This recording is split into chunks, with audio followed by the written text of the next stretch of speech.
To understand how power moves across the globe, we have to look past the Mediterranean and trace the trade arteries pushing deep through the Pamir Mountains and down into the Chinese river basins.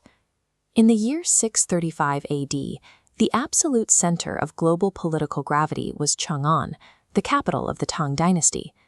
That year, the emperor issued a formal edict recognizing a radical foreign belief system. The decree legally protected a network of newly arrived missionaries, granting them state permission to construct monasteries and preach their faith across the Chinese interior. Those missionaries were Christian.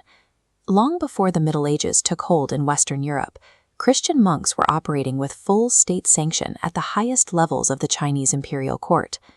We tend to assume the religion's natural expansion was exclusively westward, toward Rome and Gaul. The 635 AD edict shows a different trajectory. The faith was actively securing a foothold that bridged the Levant directly to the Pacific.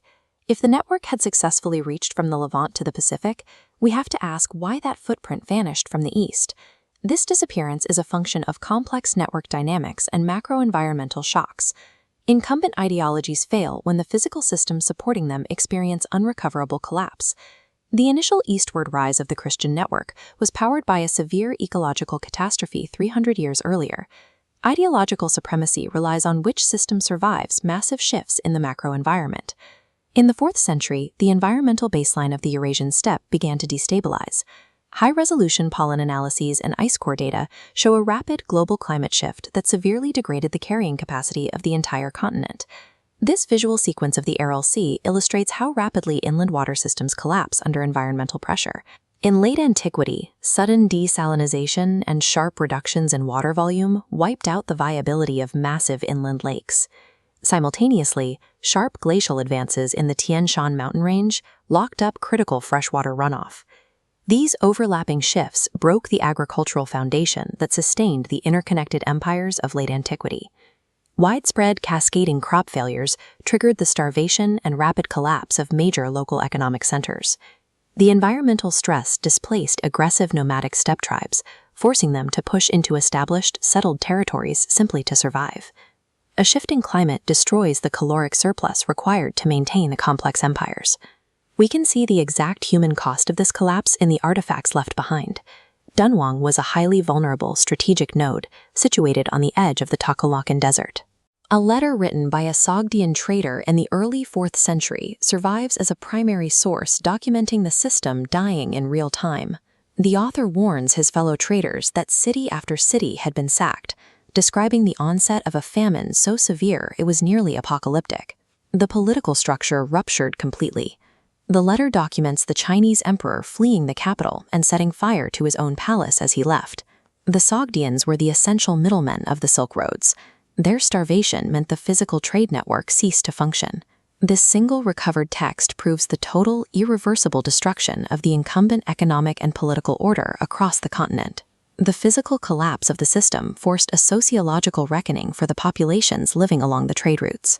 Unmanaged chaos and mass starvation thoroughly discredited the traditional belief systems and state religions.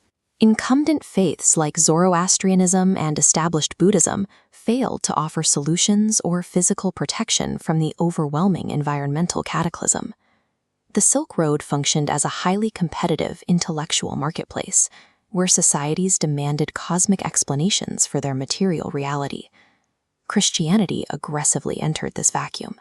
It offered a resilient, highly competitive new cosmology to explain the suffering.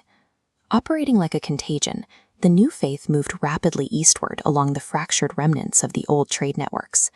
It systematically chipped away at older beliefs by providing a unified social framework when the state apparatus could not.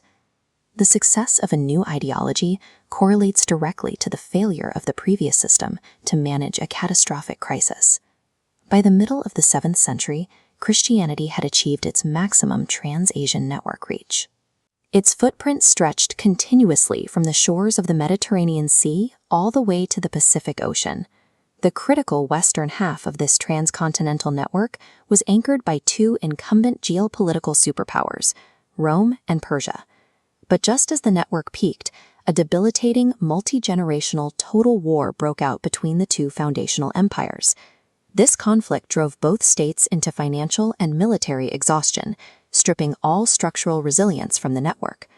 The mutual destruction of Rome and Persia created severe fracturing within a previously stable, deeply connected transcontinental trade loop. The most successful ideological expansion remains fatally vulnerable if its core geopolitical anchors destroy each other.